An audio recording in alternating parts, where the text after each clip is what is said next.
퇴직 후 처음 받은 건강보험료 고지서를 보고 눈을 의심한 분들이 많습니다. 분명히 수입이 줄었는데 오히려 보험료가 올라 있는 거죠. 직장에 다닐 때는 회사가 절반을 대신 내줬습니다. 그런데 은퇴하는 순간 그 혜택이 사라집니다. 평생 쌓아온 이자, 배당, 집 한 채가 전부 보험료 계산 기준이 됩니다. 이 구조를 모르면 노후 자산이 조용히 빠져나갑니다. 건강보험은 크게 두 종류로 나뉩니다. 직장 가입자와 지역 가입자죠. 직장에 다니는 동안은 직장 가입자입니다. 보험료를 회사와 절반씩 나눠냅니다. 2026년 기준 건강보험료율은 7.19%입니다. 그 절반인 3.595%만 본인이 부담하는 거죠. 게다가 계산 기준도 급여 하나입니다. 예금이자가 얼마 있든 배당이 들어오든 전혀 보험료에 반영되지 않습니다. 그런데 퇴직하는 순간 상황이 달라집니다. 퇴직일 다음 날부터 지역가입자로 자동 전환됩니다. 지역가입자는 소득과 재산을 합산해서 보험료를 계산합니다. 급여 하나만 보던 때와 완전히 달라지는 거죠. 더 중요한 건 회사가 내주던 절반이 사라진다는 겁니다. 직장 다닐 때 내던 금액의 2배를 고스란히 혼자 내야 합니다. 거기에 이자, 배당, 연금, 부동산까지 전부 소득으로 잡힙니다. 평생 열심히 모아온 자산이 오히려 보험료를 높이는 기준이 되는 거죠. 재산이 많을수록 투자를 열심히 해온 분일수록 이 충격이 더 크게 느껴집니다. 그래서 은퇴 준비를 할 때 세금보다 건강보험료를 더 먼저 챙겨야 한다는 말이 나오는 겁니다. 그렇다면 지역가입자 건강보험료는 구체적으로 어떻게 계산될까요? 직장가입자처럼 급여 하나만 보는 게 아닙니다. 소득과 재산 두 가지를 모두 반영합니다. 소득 항목부터 살펴보겠습니다. 이자소득, 배당소득, 사업소득, 기타 소득은 금액의 100%가 그대로 반영됩니다.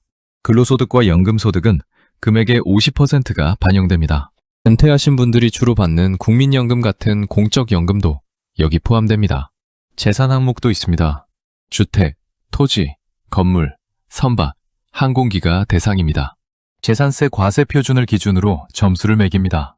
2026년 기준으로 점수당 211.5원이 적용됩니다. 소득 월액의 7.19%를 곱하고 재산 점수의 이 단가를 곱한 뒤 더하면 보험료가 나옵니다. 예를 들어 보겠습니다. 연 이자 배당 소득이 2,400만 원이고 주택 재산세, 과세 표준이 2억 원이라고 가정해 봅니다. 소득 월액은 200만 원이고 여기에 7.19%를 곱하면 월 14만 3,800원이 됩니다. 재산 부분도 함께 더해지면 실제 고지서 금액은 이보다 더 올라갑니다. 직장 다닐 때 월 15만 원 냈던 분이 은퇴 후 월 50만 원 넘는 고지서를 받는 경우가 드물지 않습니다. 재산이 더 많고 이자나 배당 소득이 있는 분들은 월 100만 원을 넘는 경우도 있습니다. 특히 수도권에 아파트를 한 채 보유한 분들은 집값 상승분이 고스란히 재산 점수에 반영됩니다. 집을 판 것도 아니고 임대를 준 것도 아닌데 보험료는 오르는 거죠. 이 구조를 미리 알고 준비한 사람과 모르고 있다가 고지서 받고 처음 알게 된 사람의 차이는 생각보다 큽니다. 매달 수십만 원 차이가 수년간 쌓이면 노후 자산에 적지 않은 영향을 줍니다. 건강보험료를 아예 매지 않는 방법도 있습니다. 자녀 같은 직장가입자의 피부양자로 등록되면 보험료가 면제됩니다. 그래서 은퇴하면 자녀 피부양자로 들어가면 되겠다고 생각하시는 분들이 많습니다. 그런데 요건이 생각보다 까다롭습니다.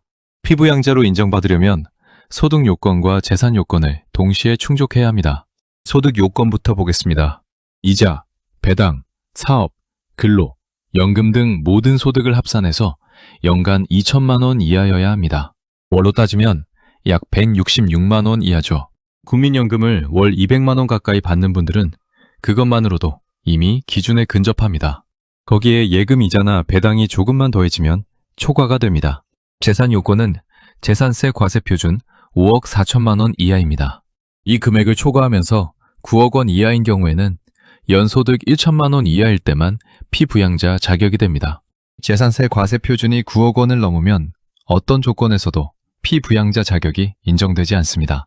서울 아파트 한 채 가진 분들 중에 이미 이 기준을 초과하는 경우가 적지 않습니다. 한 가지 더 중요한 내용이 있습니다. 주택 임대 소득이 있는 분은 금액과 관계없이 피부양자 자격에서 제외됩니다. 사업자 등록을 했든 안 했든 임대소득이 발생하면 그 순간 자격이 박탈됩니다.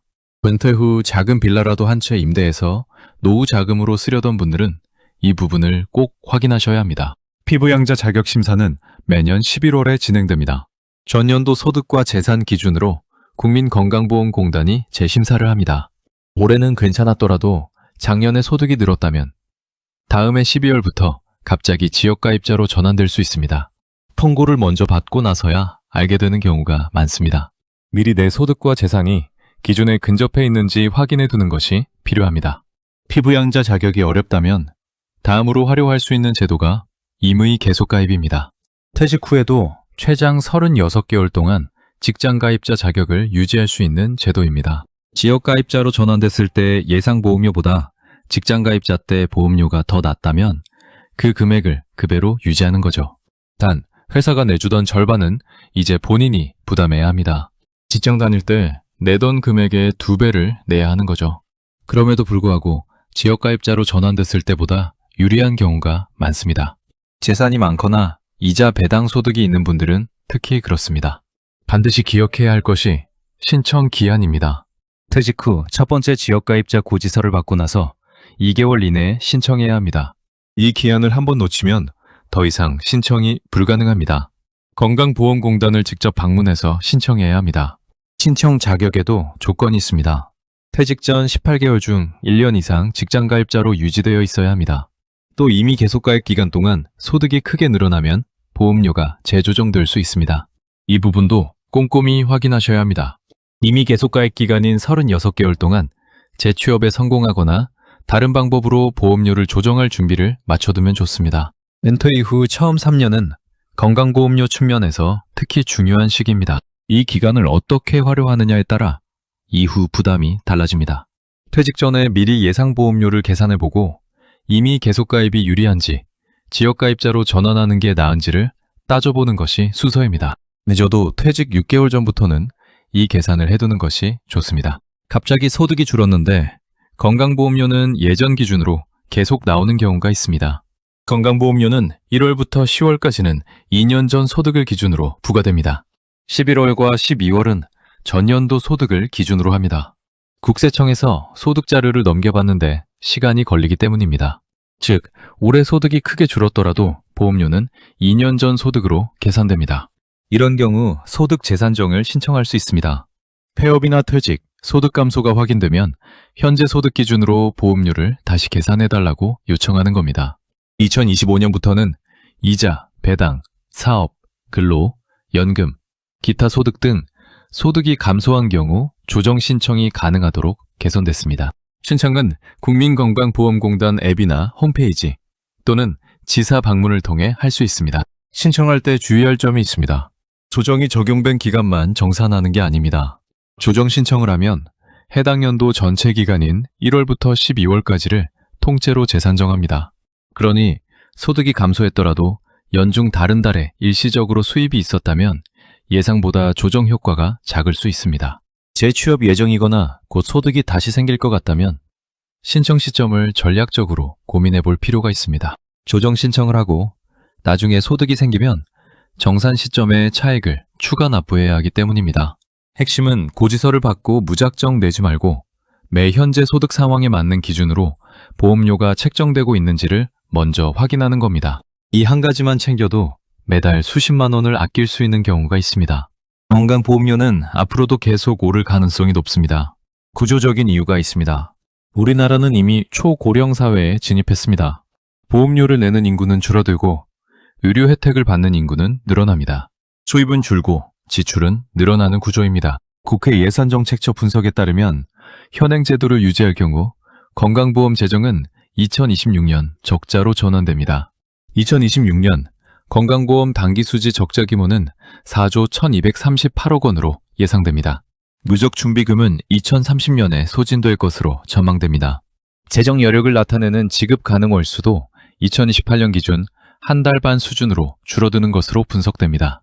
이 상황을 해결하려면 결국 보험료율 인상이 불가피합니다. 재정운영위원회는 2027년부터 2.46%의 인상률 적용이 필요하다고 밝혔습니다. 이는 기존 계획보다 약 65%의 높은 수준입니다. 보험료율이 오르면 지역가입자 부담은 그 비율 그대로 올라갑니다. 보험료가 오르는 것뿐 아니라 지원 항목도 조정될 수 있습니다.